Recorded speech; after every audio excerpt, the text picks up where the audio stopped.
الحمد لله نحمده ونستعينه ونستغفره ونؤمن به ونتوكل عليه ونعوذ بالله من شرور أنفسنا ومن سيئات أعمالنا من يهده الله فلا مضل له ومن يضلله فلا هادي له ونشهد أن لا إله إلا الله وحده لا شريك له ونشهد أن سيدنا ومولانا محمدا عبده ورسوله صلى الله تعالى عليه وعلى آله وأصحابه وبارك وسلم تسليما كثيرا أما بعد فأعوذ بالله من الشيطان الرجيم بسم الله الرحمن الرحيم إنا أنزلناه في ليلة القدر وما أدراك ما ليلة القدر ليلة القدر خير من 1000 شهر تنزل الملائكة والروح فيها بإذن ربهم من كل أمر سلام هي حتى مطلع الفجر وقال النبي صلى الله عليه وسلم من قام ليلة القدر إيمانا واحتسابا غفر له ما تقدم من ذنبه أو كما قال عليه الصلاة والسلام. معزز سامعین کرام، بزرگوں اور دوستوں، اللہ رب العزت کا جتنا شکر ادا کیا جائے اتنا کم ہے کہ اللہ تبارک و تعالی نے ہمیں رمضان کا مقدس، مبارک اور محترم مہینہ اور اس مہینے کا آخری عشرہ اور اس کی طاق راتیں اور اس میں شب قدر ایک مغفرت، بخشش، عطا کا سیزن بنا کر ہمیں دیا ہے. گنہگاروں کو بخشنا، گنہگاروں کو معاف کرنا، گنہگاروں کو رحمت کی طرف آنے کی دعوت دینا پورا سال چلتا رہتا ہے، لیکن اللہ رب العزت نے کچھ خاص اوقات، خاص مہینے، خاص دن مقرر فرما دیے ہیں کہ جس کے اندر اللہ رب العزت کے گنہگار بندے اللہ کے سامنے رو کر، گڑ گڑا کر، خصوصیت کے ساتھ اپنے گناہوں کی معافی چاہ لیں، اپنے دل سے غفلت کے پردوں کو ہٹا دیں، دھو لے. اس وجہ سے اللہ رب العزت نے یہ منتخب مبارک اوقات عطا فرمائے ہیں. شب قدر ایک ایسی عظیم نعمت ہے جو اللہ رب العزت نے صرف اور صرف اس امت کو عطا فرمایا. اس سے پہلے کسی امت کو اتنی عظیم رات اللہ رب العزت نے عطا نہیں فرمائی. اور اس امت کو کیوں عطا فرمایا؟ کیونکہ یہ امت سب سے افضل، سب سے بہترین امت ہے، اور اس امت کے پیارے نبی محمد عربی صلی اللہ علیہ وسلم سے اللہ رب العزت کو بہت زیادہ محبت ہے. تو نبی کی محبت کی وجہ سے، نبی کی برکت کی وجہ سے اس امت کو ایک ایسی عظیم رات اللہ رب العزت نے عطا فرمائی ہے. مفسرین نے بیان فرمایا کہ نبی کریم صلی اللہ علیہ وسلم کو بنی اسرائیل کے ایک عابد کے بارے میں پتا چلا کہ جو 1000 مہینوں تک اللہ کی عبادت میں مشغول رہا، دن میں جہاد کرتا، رات میں عبادت کرتا. جب صحابہ کرام رضوان اللہ تعالی علیہ مجمعین کو اس کی خبر ہوئی تو صحابہ نے کہا کہ ہم تو اس کی عبادت کے درجے تک، اس کے مقام تک نہیں پہنچ سکتے. 1000 مہینوں کے تقریباً 83 سال ہوتے ہیں، ہماری تو عمریں اتنی نہیں ہیں. اوسط عمر 60، 65 سال، 70 سال، 80 سال ہے، اور وہ مسلسل 10 مہینوں تک، 83 سال تک عبادت کے اندر مشغول رہا. ہم تو اس تک پہنچ ہی نہیں سکتے، اس کے مقام و مرتبے کو حاصل ہی نہیں کر سکتے. تو اللہ رب العزت نے حضرت جبرائیل علیہ السلام کے ذریعے یہ سورہ قدر نازل فرمائی اور اس امت کو لیلۃ القدر کی شکل میں یہ عظیم تحفہ دیا. اور ایک روایت بیان فرمائی، مفسرین نے نقل کیا کہ اللہ کے رسول صلی اللہ علیہ وسلم کو پہلی امت کی عمروں کے بارے میں پتا چلا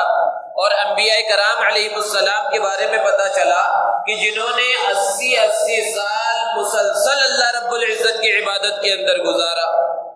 تو ایسے موقع پر اللہ کے رسول صلی اللہ علیہ وسلم نے محسوس کیا، صحابہ نے یہ محسوس کیا، ان کے دل کے اندر یہ بات آئی کہ ہماری یہ امت اور ہم لوگ تو اس مقام تک نہیں پہنچ سکتے. تو اللہ تبارک و تعالی نے یہ عظیم رات عطا فرمائی اور اس عظیم رات کے بارے میں ارشاد فرمایا لیلۃ القدر خیر من 1000 شہر،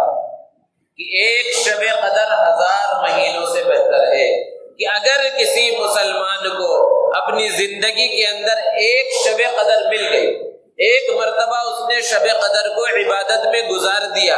اللہ کو راضی کر کے اس نے گزار دیا، تو ایسا ہوا گویا کہ اس نے 83 سال 4 مہینے اللہ رب العزت کی عبادت میں گزارے۔ اور کسی کو اس کی زندگی میں 10 شب قدر مل گئے تو 833 سال وہ اللہ کی عبادت کے اندر مشغول رہا۔ زندگی بڑی ہوتی ہے، کسی کو 20 سال 20 شب قدر مل گئے تو 1666 سال تک وہ اللہ کی عبادت کے اندر مشغول رہا۔ اللہ رب العزت کے فضل کی، اللہ کے کرم کی کوئی انتہا نہیں ہے۔ یہ شب قدر ہے کیا چیز؟ اللہ رب العزت نے ارشاد فرمایا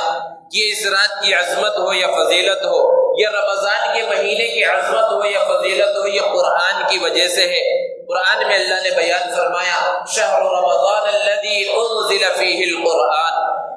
کہ رمضان کا مہینہ وہ مقدس مہینہ ہے جس میں اللہ رب العزت نے قرآن مجید کو نازل فرمایا۔ اور پھر رمضان میں کب نازل کیا؟ انا انزلناہ فی لیلۃ القدر۔ اللہ رب العزت فرما رہے ہیں کہ اس قرآن مقدس کو ہم نے لیلۃ القدر میں شب قدر کے اندر نازل فرمایا۔ قدر کے معنی کیا ہے؟ مفسرین نے بیان فرمایا کہ قدر کے معنی عظمت کے ہیں، چونکہ یہ رات بہت زیادہ عظمت والی ہے اس لیے اس کو لیلۃ القدر کہا جاتا ہے۔ اور قدر کے معنی اندازے کے بھی ہیں، تقدیر کے بھی ہیں، کیونکہ اس رات میں اللہ تبارک و تعالی ہر چیز کا فیصلہ فرماتے ہیں، فرشتوں کو احکامات سپرد کرتے ہیں، اس وجہ سے بھی اس کو لیلۃ القدر کہا جاتا ہے۔ پھر ذہن میں بات آ سکتی ہے کہ ابھی چند دنوں پہلے شب برات گزری تھی، وہاں بھی ہم نے سنا تھا کہ شب برات کے اندر اللہ رب العزت مردوں کا اور کون پیدا ہونے والے ہیں ان کے ناموں کو لکھ دیتے ہیں اور فرشتوں کے حوالے کیا جاتا ہے، کس کو کتنی روزی دی جائے گی، کون زندہ رہے گا کون مرے گا، یہ سب لکھا جاتا ہے۔ تو شب برات میں لکھا جاتا ہے یا شب قدر میں لکھا جاتا ہے، بظاہر تو تضاد نظر آ رہا ہے، تو حقیقت میں کوئی تضاد نہیں ہے، دونوں میں تطبیق کی صورت یہ ہے کہ شب برات میں یہ ساری چیزیں لکھ دی جاتی ہیں، اور جب شب قدر آتی ہے تو فرشتوں کے حوالے کر دیا جاتا ہے اس پر عمل آوری کے واسطے۔ قدر کے ایک معنی تنگی کے بھی ہیں، مفسرین نے بیان فرمایا، اللہ رب العزت نے جو بیان فرمایا تنزل الملائکۃ والروح فیہا بإذن ربہم من کل امر، کہ اس رات کے اندر فرشتے اترتے ہیں اور روح سے مراد حضرت جبرائیل علیہ السلام فرشتوں کا ایک بڑا لشکر لے کر اس زمین پر اترتے ہیں، تو یہ زمین اپنی وسعت کے باوجود، بہت بڑی ہونے کے باوجود، فرشتوں کی کثرت کی وجہ سے تنگ پڑ جاتی ہے، چھوٹی پڑ جاتی ہے، اس وجہ سے اس رات کا نام لیلۃ القدر رکھ دیا گیا کہ تنگی والی رات، یعنی زمین تنگ ہو گئی رحمت کے فرشتوں کے نازل ہونے کی وجہ سے۔ اور یہ فرشتے اترتے ہیں اس رات کے اندر، اور کیا کام ہے کہ کوئی اللہ کا بندہ عبادت کے اندر کھڑا بیٹھا مشغول ملتا ہے تو وہ اس کے لیے رحمت کی دعا کرتے ہیں، کوئی دعائیں کر رہا ہوتا ہے اس کی دعاؤں کے اوپر آمین کہتے ہیں۔ یہ اس امت کا مقام ہے، اس امت کے ایک ایک فرد کا یہ مقام ہے۔ یہ لیلۃ القدر ہے کب؟ اس کو اللہ رب العزت نے متعین نہیں فرمایا، اللہ کے رسول صلی اللہ علیہ وسلم کو اس کی تعین بتلا دی گئی تھی، وقت بتلا دیا گیا تھا کہ فلاں رات میں ہے، لیکن کچھ لوگ لڑائی جھگڑوں کے اندر مشغول تھے جس کی وجہ سے اس کی تعین کو اٹھا لیا گیا۔ تو اب شب قدر کے بارے میں اللہ کے رسول صلی اللہ علیہ وسلم نے ارشاد فرمایا کہ لیلۃ القدر کو آخری عشرے کی طاق راتوں کے اندر تلاش کرو۔ آج پہلی طاق رات ہے جس کے اندر ہم اور آپ یہاں پر جمع ہوئے ہیں، اور یہ دین کی مجلسوں میں بیٹھنا اور دین کی محفلوں کے اندر جمع ہونا اور عبادت کے لیے کہیں پر اکٹھا ہونا یا گھر کے اندر عبادت کرنا، یہ سب اللہ رب العزت کا انتخاب ہوتا ہے۔ اللہ تبارک و تعالی عبادت کے واسطے بندوں کو منتخب فرماتے ہیں، ورنہ مسلمان تو صرف اتنے ہی نہیں ہیں، آج ہمارے بہت سارے احباب ہیں، رمضان کا مقدس مہینہ چل رہا ہے، آخری عشرے کا آغاز ہو چکا، ایسا عظیم عشرہ جس کے اندر اللہ رب العزت نے شب قدر جیسے مبارک مقدس رات کو رکھ دیا ہے، اس عشرے کے اندر کس چیز میں مشغول ہے؟ کھانے پینے کے اندر مشغول ہے، بازاروں کے چکر لگانے میں مشغول ہیں، شاپنگ مالوں کے چکر لگا رہے ہیں، شاپنگ کرنے کے اندر مشغول ہیں۔ حالانکہ ایک زمانے سے کہا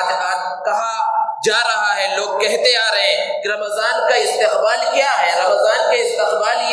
کہ رمضان سے پہلے ساری ضروریات سے انسان فارغ ہو جائے اور رمضان کے مہینے کو، خصوصاً اس کی راتوں کو، اس کے آخری عشرے کو، اس کی طاق راتوں کو عبادت کے واسطے خالص کر لیا جائے۔ آج جو ہم خریدنے کے واسطے جا رہے ہیں، ایسا نہیں ہے کہ یہ چیز رمضان سے پہلے نہیں ملتی یا رمضان میں وہ چیز سستی ملتی ہے اور رمضان سے پہلے جو ہے مہنگی ملتی ہوتا ہے۔ اس کے برعکس ہے، رمضان میں تو ریٹ اور بڑھ جاتا ہے زیادہ خریدار ہونے کی وجہ سے۔ بس شوق ہے کہ آخری عشرے میں ہم چکر لگائیں گے، راتوں کے اندر پورے حیدرآباد کا اور پورے شہر کا چکر لگائیں گے، اور یہ قیمتی اوقات ایسی فضول کاموں کے اندر ضائع ہو رہے ہیں۔ تو اللہ رب العزت کا یہ انتخاب ہوتا ہے۔ اللہ رب العزت نے شب قدر کو جو متعین نہیں فرمایا، جہاں بہت ساری حکمتیں ہیں، ایک حکمت تو یہی ہے کہ اگر متعین فرما دیتے کہ فلاں رات کے اندر ہے اور پھر اس رات کی بے قدری کی جاتی، اس رات کا صحیح انداز میں خیال نہ کیا جاتا، تو اللہ رب العزت کا غیظ و غضب نازل ہو جاتا۔ اب جب اللہ نے متعین نہیں فرمایا اور پھر بندے غفلت کے اندر مشغول ہیں، عبادت نہیں کر رہے ہیں، اللہ کو راضی نہیں کر رہے ہیں، ممکن ہے اللہ رب العزت رمضان کی برکت کی وجہ سے، آخری عشرے کی برکت کی وجہ سے، اور نیک لوگ جو رو رہے ہیں، گڑ گڑا رہے ہیں، ان کی برکت کی وجہ سے انہیں بھی معاف فرما دے، یہ ممکن ہے۔ تو شب قدر کو تلاش کرنا ہے۔ اللہ کے رسول صلی اللہ علیہ وسلم نے اس کو آخر عشرے میں تلاش کرنے کا حکم دیا۔ یہ شب قدر ایک گمشدہ سرمایہ ہے، اور اس کو تلاش کرنا ہے تو تلاش کرنے میں چند باتوں کا خیال رکھنا ضروری ہے کہ سب سے پہلے نیت سچی پکی ہو، کیونکہ یہ بہت قیمتی سرمایہ ہے، اور اس کو تلاش کرنا ہے تو یوں ہی نہیں کہ بس رسمی انداز میں چند لوگ جمع ہو رہے ہیں، ہم بھی جمع ہو گئے۔ جمع ہونا کوئی چیز نہیں ہے، ایک جگہ پر اکٹھے ہو کر عبادت کرنے کی کوئی حقیقت، کوئی اہمیت نہیں ہے۔ اصل حقیقت، اصل اہمیت ان راتوں میں، ان مقدس راتوں میں تو انفرادی عبادات کی ہے۔ تو سچی تڑپ، سچی لگن، سچی نیت ہونی چاہیے اس شب قدر کو تلاش کرنے کے واسطے، سب سے پہلی چیز۔ اور دوسری چیز، جب کوئی چیز گم ہو جاتی ہے تو جہاں گمتی ہے وہاں تلاش کیا جاتا ہے۔ تو کہاں پر تلاش کیا جائے؟ تلاش کرنے کی جگہ کا تعیین بھی ہونا چاہیے، اس کو متعین ہونا چاہیے کہ وہ تلاش کرنے کی جگہ مسجد ہے، اپنا گھر ہے، تنہائی ہو، خلوت ہو، اللہ کے سامنے بندہ روئے، گڑ گڑائے، اس انداز میں تلاش کیا جائے۔ تلاش کرنے کی جگہ سڑکیں، بازار اور شاپنگ مال، یہ تلاش کرنے کی جگہ نہیں ہے۔ کوئی گمشدہ چیز جب گم گئی تو گمنے کی وجہ کیا ہے، اس چیز سے بھی بچنا ضروری ہے۔ شب قدر ایک عظیم سرمایہ ہے اور یہ متعین کر دیا گیا تھا، لیکن کسی وجہ سے اس کی تعین کو اٹھا لیا گیا۔ وہ وجہ کیا ہے؟ لڑائی جھگڑا۔ تو اس وجہ سے کہ ایک عظیم خیر سے انسان محروم ہو گیا، تو اس چیز سے بچنا بہت ضروری ہے کہ لڑائی جھگڑوں سے یوں تو ہمیشہ ہی پرہیز کرنا چاہیے، ہمیشہ ہی بچنا چاہیے، لیکن خصوصاً اس آخری عشرے کے اندر اور پھر طاق راتوں کے اندر کسی بھی چیز کے اندر بحث و مباحثہ، لڑائی جھگڑا بالکل نہیں ہونا چاہیے، ورنہ شب قدر ملنے کا تو کوئی سوال نہیں، کیونکہ لڑائی جھگڑے کی وجہ سے اس کی تعین کو اٹھا لیا گیا تھا۔ اب اس رات کے اندر ہم لڑیں اور جھگڑیں اور پھر اس کے بعد شب قدر کو تلاش کریں تو اس کے ملنے کا کوئی سوال نہیں ہے۔ شب قدر کو حاصل کرنے کا سب سے بہترین ذریعہ اعتکاف ہے۔ اللہ رب العزت ان لوگوں کو جزائے خیر عطا فرمائے جو اعتکاف کے اندر بیٹھے ہیں، اور ان کے اعتکاف میں بیٹھنے کو اور ان کی قربانی کو انہوں نے اپنے اوقات کی قربانی دی ہے، اپنے بیوی بچوں سے، گھر والوں سے علیحدہ ہو کر مسجد کے کونے کو آ کر پکڑ لیا ہے۔ اللہ رب العزت ان کی برکت سے سارے محلے والوں کی اور ہم سب کی مغفرت فرمائے، بڑا عظیم کام ہے۔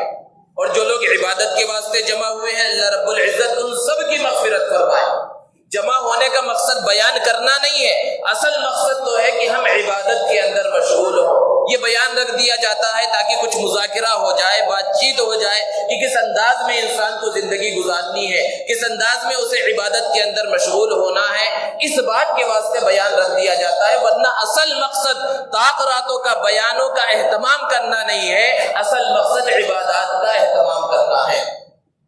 دوستو، جیسا کہ جمعہ میں بھی یہ بات گزری کہ رمضان کا مبارک مہینہ اتنا مقدس، اتنا محترم مہینہ ہے، اس کا جو احترام ہے اور اس کا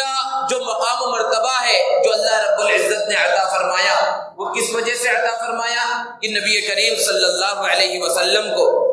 جب پہلی وحی دی گئی آپ کو پہلا سبق اس آخری کتاب کا دیا گیا تو اس وقت نبی کریم صلی اللہ علیہ وسلم کے جو حالات تھے، آپ کی جو کیفیات تھی، اسی کو رمضان بنا دیا گیا کہ اللہ کے رسول صلی اللہ علیہ وسلم اپنے گھر سے کئی دنوں کا توشہ لے کر غار حرا میں چلے جاتے، تنہائی میں چلے جاتے، ایک چھوٹے سے غار کے اندر رہتے، کسی سے ملنا جلنا نہیں ہوتا تھا، عبادت اور ریاضت کے اندر مشغول رہتے اللہ کے رسول صلی اللہ علیہ وسلم۔ چونکہ کئی دنوں کا کھانا لے کر گئے ہیں تو کھانا تھوڑا ہے تو تھوڑا کھاتے تھے، تھوڑا پیتے تھے۔ اللہ کے رسول صلی اللہ علیہ وسلم کی اس ادا کو باقی رکھنا مقصود تھا، اس لیے رمضان عطا فرمایا کہ رمضان کے اندر دن میں انسان بھوکا رہتا ہے، پیاسا رہتا ہے، اللہ کے رسول صلی اللہ علیہ وسلم سے مشابہت ہوتی ہے، لیکن صرف اسی حد تک، ورنہ تو آج حال یہ ہو گیا ہے کہ رمضان کے اندر اللہ کا فضل ہے، اللہ کا شکر ہے، ہم جتنا کھاتے ہیں اس کے علاوہ دیگر دنوں میں اتنا نہیں کھاتے۔ بس فرق یہ ہے کہ ہم نے اوقات کو بدل دیا ہے، کھانے کا وقت چینج کر دیا ہے، ورنہ کھانے میں ذرہ برابر کمی نہیں ہوئی بلکہ بہت زیادہ اضافہ ہو گیا۔ اور یہ اللہ کے رسول صلی اللہ علیہ وسلم کی دعا بھی ہے کہ نبی کریم صلی اللہ علیہ وسلم نے فرمایا اس مہینے میں مومن کا رزق بڑھا دیا جاتا ہے، ایسی نعمتیں ملتی ہیں، ایسی چیزیں کھا لیتا ہے کہ رمضان کے علاوہ میں اس کا تصور نہیں ہو سکتا کہ روزانہ اتنی نعمتیں انسان کھاتا رہے۔ تو بہرحال نبی کریم صلی اللہ علیہ وسلم سے مشابہت مقصود تھی، اس لیے رمضان عطا فرمایا۔ اور رمضان کے آخری عشرے میں جو اعتکاف کو مشروع کیا گیا کہ نبی صلی اللہ علیہ وسلم تنہا رہتے تھے، وہ تنہائی بھی میرے بندوں کو نصیب ہو جائے، یہ چاہتے ہیں اللہ تبارک و تعالیٰ، اس لیے اعتکاف مشروع فرمایا۔ لیکن تنہائی، مطلق تنہائی جس کو رہبانیت کہا جاتا ہے، اور جو پہلے کے آسمانی مذاہب میں یہودیوں کے ہاں، عیسائیوں کے ہاں بہت اچھی چیز مانی جاتی ہے کہ گھر بار کو چھوڑ کر، بیوی بچوں کو چھوڑ کر، ساری ذمہ داریوں کو چھوڑ کر کسی پہاڑ کے اوپر چلے جاؤ، کسی غار میں جا کر بیٹھ جاؤ، کسی جنگل کے اندر جا کر بیٹھ جاؤ اور وہاں جا کر عبادت میں، ریاضت میں لگ جاؤ۔ یہ اس زمانے میں کمال کی بات تھی، لیکن امت محمدیہ کے اندر اور اس دین اسلام کے اندر اس کی کوئی حقیقت نہیں، یہ پسندیدہ نہیں، یہ چیز جائز ہی نہیں ہے کہ انسان اپنے بیوی بچوں کو چھوڑ کر، اپنی ضروریات سے منہ موڑ کر، اپنی ذمہ داریوں کو چھوڑ کر کسی کونے کو جا کر پکڑ لے اور وہیں پر جو ہے عبادت اور ریاضت کے اندر مشغول رہے، اس کی کوئی حقیقت نہیں۔ لیکن اللہ کے رسول صلی اللہ علیہ وسلم کو چونکہ تنہائی پسند تھی تو اس کو باقی رکھنا تھا، اعتکاف کو مشروع کیا، لیکن اعتکاف بھی ایسی مسجد میں جہاں 5 وقت جماعت کے ساتھ نماز ہوتی ہو، کہ 5 وقت لوگوں کے ساتھ آمنا سامنا ہو، اور جمعے میں ایک بڑے مجمع کے ساتھ آمنا سامنا ہو، باقی اوقات میں اسے تنہائی بھی مل رہی ہے اللہ کے رسول صلی اللہ علیہ وسلم کے ساتھ۔ اور نزول قرآن، نزول وحی، سب سے پہلے جب قرآن نازل ہوا اس وقت کے ساتھ مشابہت بھی ہو رہی ہے، اس وجہ سے یہ اعتکاف اللہ کے رسول صلی اللہ علیہ وسلم نے مشروع فرمایا۔ خود آپ نے پوری زندگی اعتکاف کیا، جب سے مدینہ المنورہ پہنچے 1 سال اللہ کے رسول صلی اللہ علیہ وسلم کسی وجہ سے اعتکاف نہ کر سکے تو اگلے سال اللہ کے رسول صلی اللہ علیہ وسلم نے 20 روز کا، 20 دنوں کا اعتکاف فرمایا۔ اللہ کے رسول صلی اللہ علیہ وسلم نے ایک مرتبہ رمضان کے پہلے عشرے کا اعتکاف کیا، آپ کے ساتھ صحابہ نے بھی اعتکاف کیا، اور جب 10 دن پورے ہو گئے حضرت جبرائیل علیہ السلام اللہ کے رسول صلی اللہ علیہ وسلم کے پاس آئے اور عرض کیا کہ اللہ کے رسول آپ جس چیز کو تلاش کر رہے ہیں ابھی وہ اور آگے ہے۔ تو آپ نے دوسرے عشرے کا اعتکاف کیا، صحابہ نے بھی اعتکاف کیا۔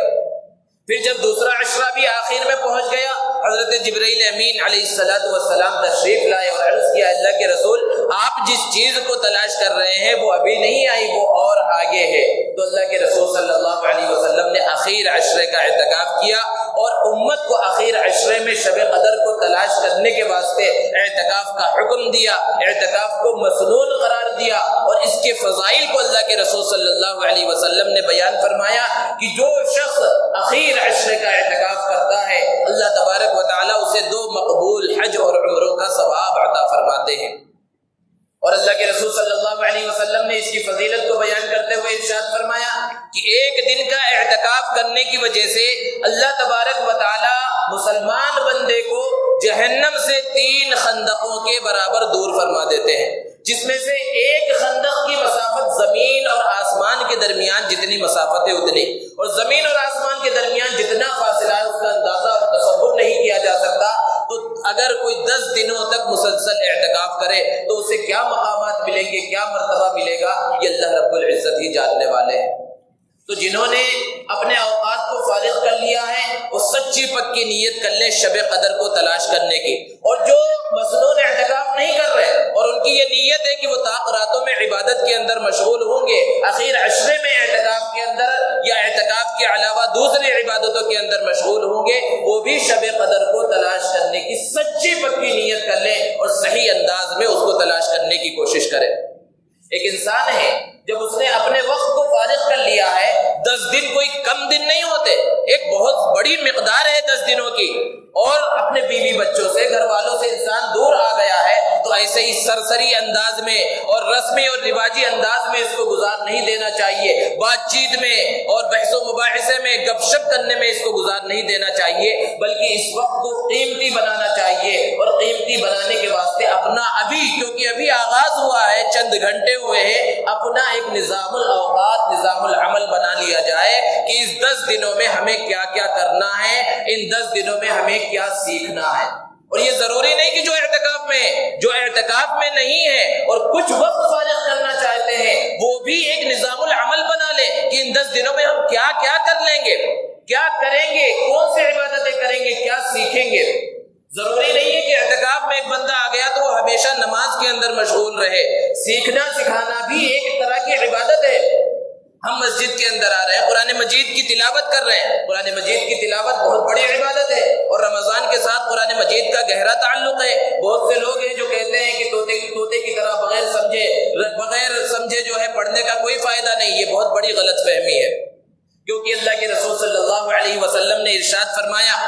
کہ قرآن مجید کے ایک حرف پر اللہ تبارک و تعالیٰ 10 نیکیاں عطا فرماتے ہیں۔ اس حدیث کے اندر کہیں یہ تشریح نہیں کی گئی، یہ تفصیل نہیں کی گئی کہ سمجھ کر پڑھو گے تو 10 نیکیاں ملیں گی یا بغیر سمجھے پڑھو گے تو 10 نیکیاں ملیں گی۔ تو بغیر سمجھے پڑھنا بھی عبادت، سمجھ کر پڑھنا اور بہت بڑی عبادت۔ تو قرآن مجید کو تو تلاوت کرنا ہی ہے، مسلسل تلاوت کرنا ہے، اور مسلمان کر بھی رہے ہیں، لیکن ہم نے جب وقت کو فارغ کر دیا ہے تو ایک ارادہ یہ بھی کر لیں کہ قرآن مجید کو سمجھ کر پڑھنے کا آغاز کریں گے، اور کم سے کم ان 10 دنوں کے اندر ہم نماز میں جتنا قرآن مجید پڑھتے ہیں، سورہ فاتحہ پڑھتے ہیں، بار بار پڑھتے ہیں، 4 رکعت والی نماز ہے تو 4 مرتبہ پڑھتے ہیں، اس سورہ فاتحہ میں کیوں بار بار پڑھایا جا رہا ہے، اس میں اللہ رب العزت کہہ کیا رہا ہے، فرما کیا رہا ہے، کم سے کم ہم اس کو سیکھ لیں۔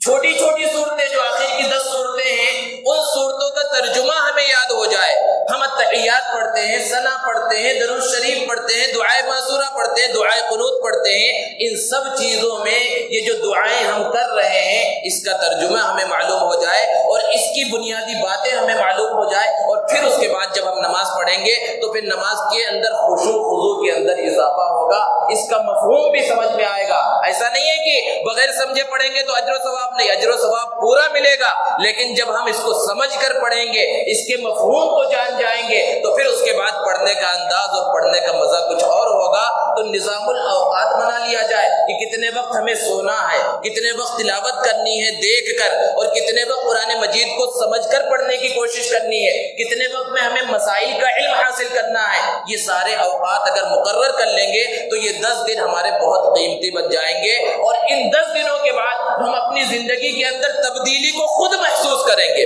اور محسوس ہونا چاہیے۔ اگر 10 دن ہم نے مسجد میں اور دینی ماحول میں قال اللہ اور قال الرسول کے درمیان گزارا، اور 10 دن کے بعد جب پھر مسجد سے باہر نکلے چاند دیکھنے کے بعد پھر وہی حال ہے، دل کی کیفیت کے اندر اگر ذرہ برابر تبدیلی نہیں ہوئی تو گویا کہ ہم نے بس مسجد میں ویسے ہی وقت گزار دیا، اور جس طرح کی عبادت کرنی چاہیے تھی، جس طرح اللہ رب العزت کو منانا چاہیے تھا، ہم نے وہ حق ادا نہیں کیا۔ تو اس لیے ضرورت اس بات کی ہے کہ اس 10 دن کو بہت ہی زیادہ قیمتی بنایا جائے، اور اس میں اللہ رب العزت سے معافی تلافی کی جائے، اللہ رب العزت سے معافی مانگی جائے۔ اللہ تبارک و تعالی بہت بڑے معاف کرنے والے ہیں۔ دنیا کے اندر اگر کوئی ناراض ہو جائے تو اس کو منانا بہت مشکل ہے۔ کسی وجہ سے والد صاحب ناراض ہو جائیں تو بسا اوقات منانا مشکل ہو جاتا ہے، بیوی ناراض ہو جائے تو منانا مشکل، شوہر ناراض ہو جائے تو اسے منانا مشکل ہو جاتا ہے، بھائی رشتہ دار دوست و احباب ناراض ہو جاتے ہیں، بسا اوقات کئی دنوں تک بات نہیں ہوتی، لڑائی جھگڑے ہو جاتے ہیں، نفرتیں پیدا ہو جاتی ہیں، انسان چاہتا ہے کہ ان سے تعلق قائم کریں، کسی طرح بات چیت کا آغاز ہو، لیکن کس طرح ہم بات چیت کریں، کیسے شروعات کریں، مشکل ہوتا ہے، سمجھ میں نہیں آتا۔ تو تو دنیا والوں کو منانا مشکل اگر وہ روٹھ جائے، اور اگر پروردگار عالم روٹھ جائے، وہ ناراض ہو جائے، اس کا غیظ و غضب نازل ہو رہا ہو، تو اس کو منانا سب سے زیادہ آسان ہے۔ گھر والوں کو منانا مشکل، بیوی بچوں کو منانا مشکل، لیکن پروردگار عالم کو منانا سب سے زیادہ آسان ہے۔ چاہے جتنا ناراض ہو جائے، چاہے جتنے گناہ کر کے ہم نے پروردگار عالم کو ناراض کر دیا ہو، ساری زندگی گناہوں کے اندر غرق کر دی ہو، یہاں تک کہ کفر اور شرک کے اندر ہم مبتلا رہے ہوں، سچے پکے دل کے ساتھ اگر اللہ رب العزت سے معافی مانگ لی جائے، ایمان کا کلمہ پڑھ لیا جائے، توبہ کر لی جائے، اللہ رب العزت معاف فرما دیتے ہیں۔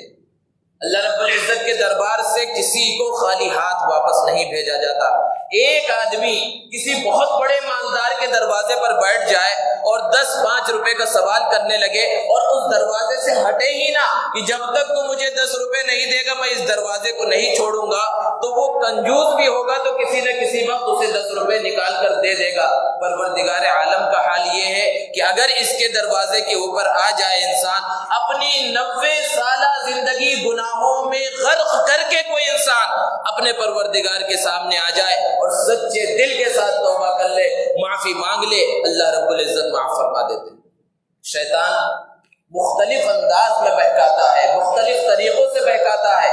بہت سے لوگوں کو اس طرح بہکاتا ہے کہ بھائی تم تو اچھے کام کر رہے ہو، تمہیں توبہ کرنے کی کیا ضرورت ہے، تم نماز پڑھتے ہو، روزہ رکھتے ہو، زکوٰۃ دیتے ہو، حج کرتے ہو، تمہیں توبہ کی کوئی ضرورت نہیں، وہ توبہ کرتا ہی نہیں۔ بہت سے گناہ ہوتے ہیں جو غیر محسوس گناہ ہوتے ہیں، انسان سے سرزد ہوتے رہتے ہیں لیکن انسان کو احساس نہیں ہوتا اور وہ توبہ بھی نہیں کرتا۔ اور کچھ لوگوں کو بہکانے کا انداز دوسرا ہے، وہ اس انداز میں بہکاتا ہے کہ تو توبہ کرے گا، ارے اتنے بڑے بڑے گناہ تو نے کیے ہیں، تو نے قتل کیا ہے، تو نے زنا کیا ہے، تو نے یہ کیا وہ کیا، اب بھلا تیری معافی ہے۔ اس انداز میں بھی بہکاتا ہے اور لوگ بہک جاتے ہیں۔ اللہ رب العزت نے فرمایا کہ چاہے جتنے گناہ کر لو، تمہارے گناہ سمندر کے جھاگ کے برابر ہوں، ریت کے ذرات کے برابر ہوں، سچے دل سے اللہ رب العزت سے معافی مانگ لو، اللہ تبارک و تعالیٰ معاف فرما دیتے ہیں۔ اللہ رب العزت تو بندوں کے انتظار میں رہتے ہیں کہ کب میرے گنہگار بندے اس دنیا کی گندگی سے نکل کر میرے دربار میں آ جائیں، مجھ سے معافی مانگ لے، میں انہیں معاف کر دوں گا۔ ایک بندہ جب اللہ رب العزت کے سامنے ہاتھ اٹھاتا ہے، سچے دل سے وہ پروردگار عالم سے معافی مانگتا ہے، اللہ تبارک و تعالیٰ اسے معاف فرما دیتے ہیں، اور اللہ تبارک و تعالیٰ کو اس کا مانگنا، اس کا معافی مانگنا، اس کا توبہ کرنا بہت پسند آتا ہے۔ اللہ رب العزت بہت زیادہ خوش ہوتے ہیں۔ ایک روایت ہے، ہم بارہا سنتے ہیں، اللہ کے رسول صلی اللہ علیہ وسلم نے مثال دے کر سمجھایا کہ ایک آدمی اپنے گھر سے کسی لمبے سفر کے واسطے نکلا، اس نے سواری تیار کی اور سواری پر توشہ بھی رکھ لیا، پانی بھی رکھ لیا کیونکہ لمبا سفر ہے۔ اب جب سفر پہ نکلا، سفر کرتے کرتے ایک کھلے میدان میں، صحرا میں پہنچ گیا، جہاں ہریالی کا نام و نشان نہیں، پانی کا نام و نشان نہیں، کسی چیز کا نام و نشان نہیں۔ اب اسے تھکاوٹ کا احساس ہوا، وہ سونے کے واسطے زمین پر لیٹ گیا، سواری کو کھڑا کر دیا، اس کی آنکھ لگ گئی، اور جب اس کی نیند کھلی تو بھوک کا احساس ہوا، اس نے چاہا کہ کچھ کھا پی لو اور پھر اس کے بعد آگے کا سفر شروع کرو۔ اب جب آنکھ کھلی اور ادھر ادھر نظر دوڑایا تو اس کی سواری غائب۔ اب جب سواری غائب تو اسی پہ کھانا پانی بھی تھا، وہ بھی غائب۔ اب پریشان ہے کیونکہ اتنی دور آ گیا ہے کہ واپس لوٹ نہیں سکتا پیدل۔ اب ادھر ادھر مارا سواری کی تلاش میں، توشے اور پانی کی تلاش میں گھوم رہا ہے، لیکن اس کی سواری نہیں ملی۔ تھک ہار کر ایک جگہ پر لیٹ گیا، مرنے کے ارادے سے، کیونکہ موت اس کو اپنی آنکھوں کے سامنے نظر آنے لگی کہ اب تو موت ہے، کیونکہ کھائے پیے بغیر کتنے دن زندہ رہے گا۔ تو مرنے کے ارادے سے لیٹ گیا، پھر نیند آ گئی، پھر اس کی آنکھ کھلی۔ اللہ کے رسول صلی اللہ علیہ وسلم نے فرمایا کہ جب دوبارہ اس کی آنکھ کھلی تو اس نے اس سواری کو اسی حالت میں پھر اسی جگہ کھڑا دیکھا کہ وہ توشہ پورا کا پورا موجود ہے، وہ پانی بھی موجود ہے۔ اس شخص کو اپنی سواری ملنے پر، اپنے توشہ اور پانی ملنے پر جتنی خوشی ہوگی، ایک گنہگار بندہ جب اللہ کے سامنے معافی مانگتا ہے تو اللہ تبارک و تعالیٰ کو اس سے زیادہ خوشی ہوگی۔ اسی لیے اللہ رب العزت نے قرآن مجید کے اندر ارشاد فرمایا، قالت رسلهم افی اللہ شک فاطر السماوات والارض یدعوکم لیغفر لکم، کہ اللہ رب العزت تمہیں بلا رہا ہے، تمہیں دعوت دے رہا ہے، تمہیں بلا رہا ہے۔ کیوں بلا رہا ہے؟ تاکہ تمہارے گناہوں کو معاف کر دے۔ اور ایک جگہ پر فرمایا، هو الذی یقبل التوبہ، وَيَعْفُو عَنِ السَّيِّئَاتِ کہ وہی ہے جو توبہ قبول کرتا ہے، وَيَعْفُو عَنِ السَّيِّئَاتِ وہ گناہوں کو، خطاؤں کو، غلطیوں کو، نافرمانیوں کو معاف کر دیتا ہے۔ اور اسی نے فرمایا یا ایھا الذین آمنوا توبوا الی اللہ توبۃ نصوحا کہ اے ایمان والو اللہ رب العزت کے سامنے سچی پکی توبہ کر لو۔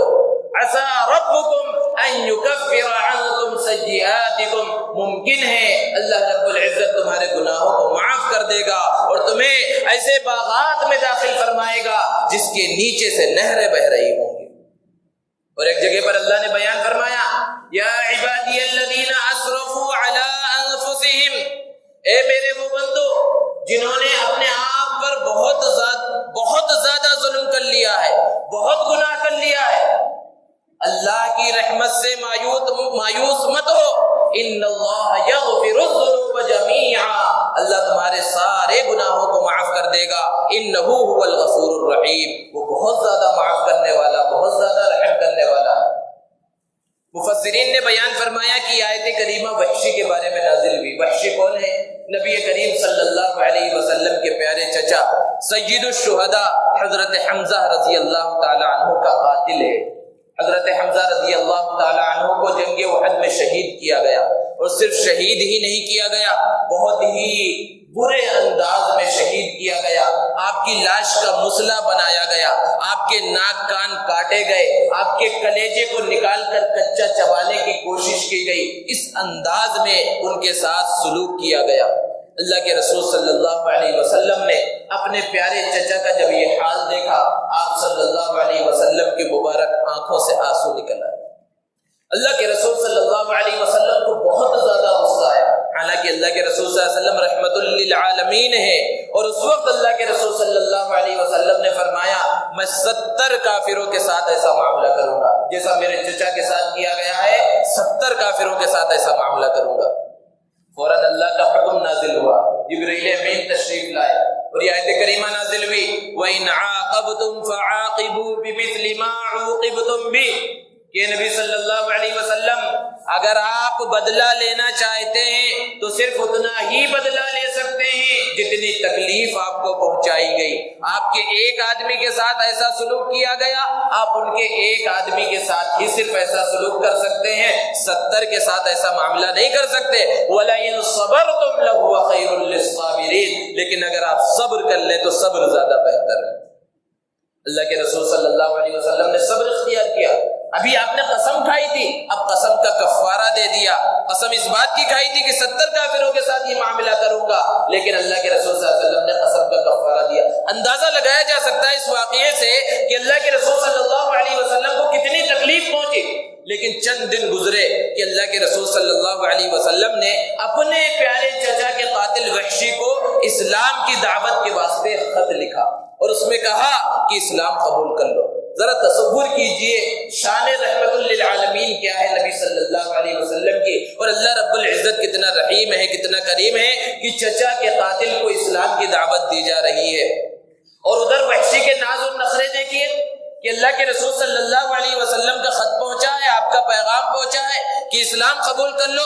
تو پہلی بار میں حکم مان لینا چاہیے، حکم کو نہیں مانا، بلکہ جوابی خط لکھا، اور جوابی خط لکھا جس سے یہ سمجھ میں آتا ہے کہ اس زمانے میں جو کفار اور مشرکین تھے وہ بھی قرآن مجید پڑھتے تھے۔ اس نے لکھا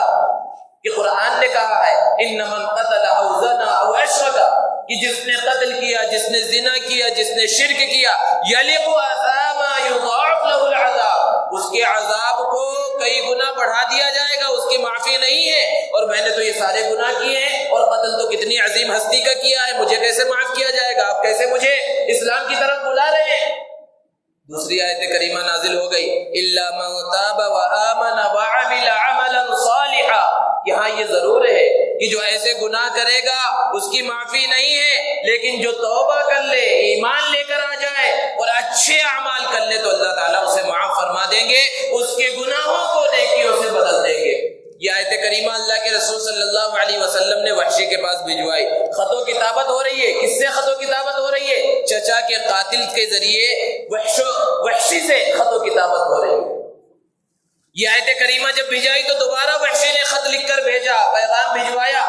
کہ اس کے اندر ہے الا من تاب وآمن وعمل عملا صالحا، کہ جو توبہ کر لے میں توبہ کرنے کے واسطے تیار ہوں، اپنے گناہوں سے توبہ کرنے کے واسطے۔ ایمان کی شرط ہے میں ایمان قبول کرنے کے واسطے بھی تیار ہوں، لیکن اس میں ایک تیسری شرط ہے اور وہ بڑی سخت شرط ہے کہ اعمال صالحہ بھی کیے جائیں۔ کیا پتہ میں اعمال صالحہ نہ کر سکوں تو میری مغفرت تو نہیں ہوگی۔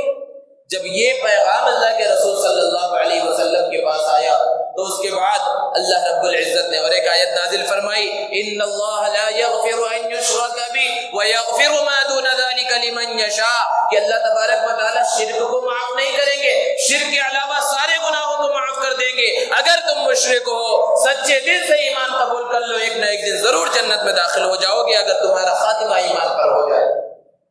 جب یہ آیت کریمہ وحشی کے پاس پہنچی تو ابھی بھی اس کے اندر جو ہے ایک اعتراض نکالا اور کہا کہ اچھا صرف شرک سے گناہ معاف، صرف شرک سے نجات کا راستہ ہے، لیکن اس آیت میں اللہ نے بیان فرمایا ان اللہ لا یغفر ان یشرک بہ ویغفر ما دون ذلک لمن یشاء، جس کے لیے چاہے گا، ہو سکتا ہے میرے لیے نہ چاہے، میں کیسے ایمان قبول کر لوں؟ تو پھر اللہ رب العزت نے اور ایک آیت نازل فرمائی جو ابھی تلاوت کی گئی، یا عبادی الذین اسرفوا علی انفسہم، کہ اے میرے وہ بندو جنہوں نے اپنے آپ پر بہت ظلم کر لیا ہے، اللہ کی رحمت سے مایوس نہ امید مت ہو، اللہ تمہارے سارے گناہوں کو معاف کر دے گا۔ جب یہ آیت کریمہ نازل ہوئی اللہ کے رسول صلی اللہ علیہ وسلم بہت خوش ہوئے۔ آپ نے فرمایا کہ اس آیت کریمہ کے بدلے میں اگر مجھ سے ساری جہان کی دولت لے لی جائے تو بھی میں اس کے لیے تیار ہوں، اور سارے جہان کی دولت دے کر یہ آیت کریمہ مجھے لینا پڑے تو میں اس کے لیے تیار ہوں۔ صحابہ نے پوچھا اللہ کے رسول یہ آیت کریمہ جو نازل ہوئی کیا وحشی کے لیے خاص ہے یا سارے مسلمانوں کے واسطے عام ہے؟ آپ صلی اللہ علیہ وسلم نے فرمایا بل للمؤمنین عامہ، کہ صرف وحشی کے واسطے نہیں، نازل ہوئی ہے وحشی کے بارے میں، لیکن قیامت تک آنے والے آخری مسلمان کے واسطے بھی آیت ہے کہ کتنا بھی بڑا گناہ کر لے، گناہوں کے اندر زندگی غرق کر دے اور پھر سچے دل سے اللہ رب العزت کے سامنے معافی مانگ لے، اللہ رب العزت اسے معاف فرما دیں گے۔ کیسے کیسے گنہگاروں کو اللہ رب العزت نے معاف فرمایا۔ واقعات بڑے پڑے ہیں۔ بنی اسرائیل کا واقعہ آپ نے ایک شخص کا بہت سنا ہوگا، بارہا سنا ہوگا کہ 99 قتل کر لیے، 99 لوگوں کو اس نے قتل کیا۔ اس کے دل کے اندر توبہ کا خیال پیدا ہوا، توبہ کے ارادے سے وہ چل رہا ہے۔ ایک شخص سے ملاقات ہوئی جو اس زمانے کا عالم سمجھا جاتا تھا، اس سے پوچھا کہ میں نے 99 قتل کر لیے ہیں، کیا میرے توبہ کی کوئی شکل موجود ہے؟ وہ دین کو صحیح سے جانتا نہیں تھا، اللہ کے رحم کو، اللہ کے فضل کو، اللہ کے کرم کو صحیح سے جانتا نہیں تھا۔ اس نے تو ڈانٹ کر کہا کہ اتنے گناہ کر لیے، 99 قتل کر لیا ہے اور اب تجھے توبہ کی فکر ہو رہی ہے، تیری تو کوئی توبہ نہیں ہے۔ اس نے اس کو بھی مار دیا اور پورے 100 مکمل کر لیے۔ اور پھر اس کے بعد چونکہ توبہ کا داعیہ دل کے اندر پیدا ہوا تھا، اسی ارادے سے پھر چلتا رہا۔ پھر ایک شخص سے ملاقات ہوئی، اس سے کہا کہ 99 قتل کیے تھے اور ابھی ایک تازہ قتل کیا ہے، کیا میرے توبہ کی کوئی شکل موجود ہے؟ تو اس شخص نے کہا کہ چاہے جتنے گناہ کر لو، اللہ رب العزت سے اگر معافی مانگ لو گے اللہ رب العزت معاف کر دے گا، لیکن ایک شکل یہ ہے کہ تم گناہوں کے اندر پھنسے ہوئے ہو، گنہگاروں کے ساتھ رہ رہے ہو، ادھر فلاں جگہ پر نیک لوگوں کی بستی ہے، تم وہاں چلے جاؤ، وہاں توبہ کر لو، اللہ تمہیں معاف کر دے گا۔ اس نے توبہ کے ارادے سے نیک لوگوں کی بستی کی طرف سفر کرنا شروع کیا۔ موت کا پیغام آ گیا،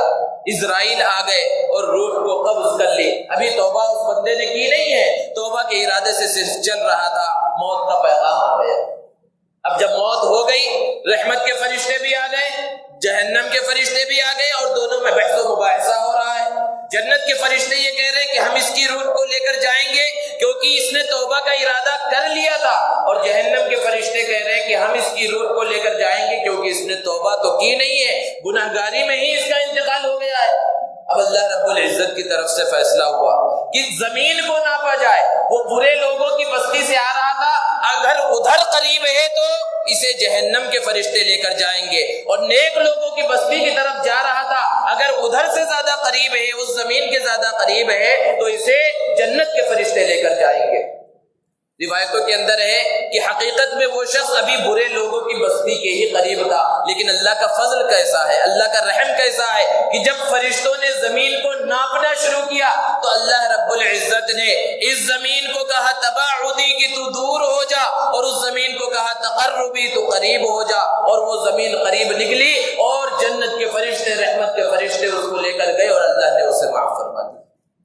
ذرا تصور کیجئے اللہ کے رحم کی، اللہ کے فضل کی، اللہ کے کرم کی کوئی انتہا ہے؟ انسان چاہے جتنا گناہ کر لے، سچے پکے دل کے ساتھ اگر وہ اللہ کے سامنے گڑ گڑا کر توبہ کر لے، معافی مانگ لے، اللہ رب العزت اسے معاف فرما دیں گے۔ ایک ایک گناہ کو اللہ تعالیٰ معاف کر دیں گے۔ گناہوں سے معافی مانگنے کے واسطے کوئی جلسہ جلوس کرنے کی اور اس کے واسطے قرآن خوانی کروانے کی اور دعوت کرا کے لوگوں کو کھلانے کی ضرورت نہیں ہے، یہاں تک کہ ہاتھ اٹھانے کی بھی ضرورت نہیں ہے۔ اللہ رب العزت علیم بذات الصدور ہے، دلوں میں پنپنے والے خیالات تک سے واقف ہے۔ سچے دل کے ساتھ بغیر ہاتھ اٹھائے صرف دل کے اندر خیال کر لے، دل کے اندر اللہ رب العزت سے معافی مانگ لے تو اللہ تبارک و تعالیٰ اسے معاف فرما دیتے۔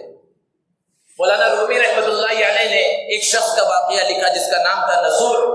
بہت خوبصورت تھا، گورا چٹا تھا، اس کے چہرے کے اوپر داڑھی بھی نہیں آئی تھی، بعض لوگوں کو جلدی داڑھی نہیں آتی، تو اس نے جو ہے اس انداز میں میک اپ کیا کہ خود لڑکی محسوس ہونے لگا اور بادشاہ کے دربار میں پہنچا، اور وہاں پر جہاں بادشاہ کی خادمائیں اور بادشاہ کی بیویاں رہتی تھی، ان کا جو حرم کہلاتا تھا، وہاں پر پہنچا اور وہاں نوکری کی درخواست دے دی۔ بادشاہ کی بیویوں کی مالش وغیرہ کرنے کے واسطے اس نے درخواست دی، اور چونکہ مرد ہے اور شہوت کا جذبہ ہے، گناہ کا جذبہ ہے، جب اس کا ٹیسٹ لیا گیا اس نے بہت اچھے انداز میں مالش کی تو اس کو سب سے پہلے رکھ لیا گیا، اور ساری جو دوسری خادمائیں تھیں، دوسری عورتیں وہاں پر تھیں، سب کو چھٹی دے دی گئی کہ تم ویسے ہی دوسرے گھر کے کام کرو، سب کی مالش یہ کرے گا۔ گناہ کا جذبہ تھا، کیسے کیسے گنہگار ہے، اللہ نے ہر ایک کی توبہ کا وقت مقرر کر رکھا ہے اور اللہ نے ہر ایک کو لوٹنے کا موقع بھی دیا ہے۔ تو بہرحال اس نے وہاں پر وہ گناہ کرنا شروع کیا، سخت شہوت اس کے دل کے اندر پیدا ہوتی ہے، اور وہ وہاں پر بادشاہ کی جو بیویاں ہیں، اس کی بادیاں ہیں، ان کی مالش کر رہا ہے اور اپنے نفس کی خواہش کو پورا کر رہا ہے۔ زندگی اسی طرح گزر رہی ہے۔ واقعات کے اندر ہے کہ رات میں اس طرح کا کام کر رہا ہے اور کبھی کبھی کھلے جنگل میں جا رہا ہے، کیونکہ اس کے دل کے اندر مسلمان ہے، ایمان ہے، تو اس کے دل کے اندر ایک کسک ہے، اور وہاں جا کر اللہ سے توبہ بھی کر رہا ہے، اللہ کے سامنے گڑ گڑا بھی رہا ہے کہ اللہ بہت بڑی غلطی ہو رہی ہے، لیکن وہ نفس ہے، ان النفس لامارۃ بالسوء، وہ نفس اسے گناہ کا دوبارہ حکم دے رہا ہے۔ پھر جیسے ہی محل میں پہنچ رہا ہے پھر اسی گناہ کے کام میں لگ رہا ہے۔ آواز بالکل باریک سی تھی، عورتوں کی جیسی آواز تھی، اور بعض مرد بھی عورتوں کی جیسی آواز نکال لیتے ہیں۔ جب گناہ ہی انسان کرنا چاہے تو اس کے واسطے ہزار راستے نکل جاتے ہیں۔ اب اللہ نے اس کی توبہ کا وقت مقرر فرمایا، اتفاق سے محل میں سے بادشاہ کی بیویوں میں سے کسی بیوی کا ہار گم ہو گیا، اور یہ مشہور ہوا کہ کسی خادمہ نے ہی اس کو چرایا ہے۔ اب جب پوچھا گیا تو کسی نے بھی اس بات کو ماننے سے انکار کر دیا۔ اب بادشاہ کی طرف سے حکم آیا کہ سب کو بے لباس کر کے سب کی تلاشی لی جائے۔ اب سب خادماؤں کو لائن میں کھڑا کر دیا گیا اور سب کے لباس اتار کر سب کی تلاشی لی جانے لگی۔ اب یہ نصوح بھی وہاں پر کھڑا ہے۔ اب اس کے دل کے اندر ایسا خیال پیدا ہوا کہ اگر وہاں تک پہنچنے تک کسی خادمہ کے پاس ہار نہیں ملا اور میری تلاشی لی گئی تو پھر میری تو حقیقت کھل جائے گی، اور پھر بادشاہ مجھے کیسی سزا دے گا اس کا تو اندازہ اور تصور نہیں کیا جا سکتا۔ رونگٹے کھڑے ہو گئے۔ اب وہ لائن میں کھڑا ہوا ہے۔ اب اللہ رب العزت کی اسے یاد آئی، اور اللہ رب العزت کے سامنے اس نے ایسی توبہ کی کہ اگر وہ توبہ بہت سارے گنہگاروں پر تقسیم کر دی جائے تو سب کی توبہ قبول ہو جائے، اور کوئی ہے ایسا جو نصوح کی جیسی توبہ کرے؟ ہاتھ اٹھانے کا بھی موقع نہیں ہے، زنانہ لباس کے اندر کھڑا ہوا ہے، زنانہ نام ہے اس کا، دل کے اندر صرف سوچ رہا ہے کہ اے پروردگار،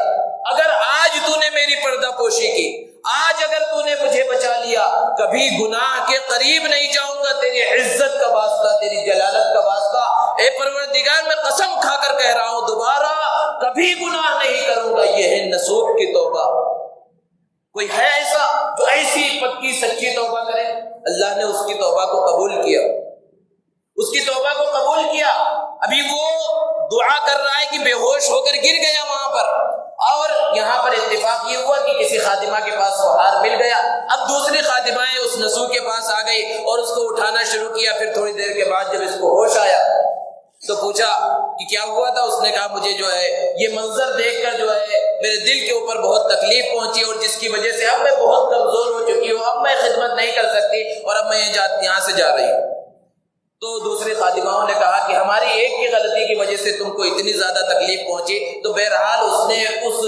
گناہ کی زندگی کو چھوڑا اور پھر اللہ رب العزت کی عبادت کے اندر لگا اور ایک بہت بڑا ولی اللہ بن گیا. تو اللہ رب العزت نے توبہ کا وقت مقرر کر رکھا ہے. توبہ کے واسطے, اللہ کو منانے کے واسطے صرف سچی تڑپ ہونی چاہیے, آنکھوں سے آنسو نکلے سچی تڑپ کے ساتھ, چاہے انسان کے ہاتھ اٹھے ہوئے نہ ہو. اللہ رب العزت تو دلوں کے اندر آنے والے خیالات تک سے واقف ہے. اللہ تبارک و تعالی اس خیال کو بھی جانتے ہیں, سنتے ہیں, اس کے مطابق فیصلے فرماتے ہیں.